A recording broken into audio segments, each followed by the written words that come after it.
You can never over-prepare for an emergency as a CRNA no matter what your preceptors tell you in school. You'll hear things like, you don't need all that stuff out, or as long as you know where it is, you're okay.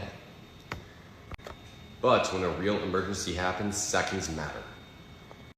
I'll talk about 4 things that will make your life easier when there's a real emergency.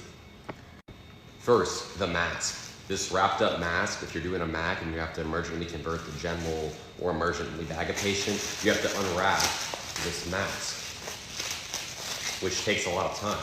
So if you already have the mask unwrapped, it's very easy to just put on the patient. When your patient desats from 90 to 60, no matter of seconds, you'll thank me for this.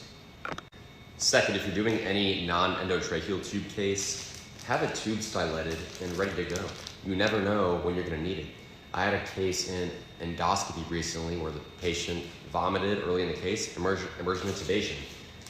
To unwrap this tube, unwrap a stylet or put a stylet in it with off-site staff can take a long time, and it's time you don't have. So stylet and tube, ready to go. Third, your blade. Make sure your blade is able to be opened quickly because you don't want to fumble around having to open things. And if you have a patient that's not an ET tube case that looks like a difficult airway, I would recommend having a video device available in the room, McGrath or GlideScope or GlideScope portable. Because what if you have to intubate that patient and then you don't have a video device? You're in big trouble. Fourth, LMA. If you can't mask a patient, you can't get a tube in a patient, or you're struggling with a MAC, you can just pop an LMA and you don't want to have to fumble around in the drawer to grab your LMA, step away from the patient. You want to have it right there so you can put it in just a few seconds instead of a minute.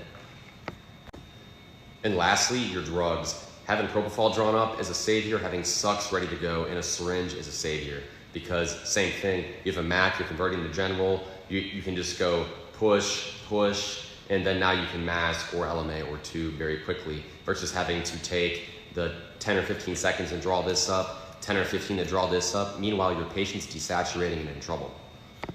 So just have it ready. In a patient that has poor cardiac function, I draw up a dilute epi-stick, 10 mics per mil. You just never know when you're gonna need it. I needed it about a month ago in a patient with an ejection fraction of 10% during an EP case. I needed to give epi emergently, and thankfully I had it drawn up because it was quick versus me having to scramble around, and it was a very, very critical situation. So you students out there, you CRNAs, don't get complacent, be ready for an emergency, because in emergencies, seconds count. Hope this video helps. Have a good night.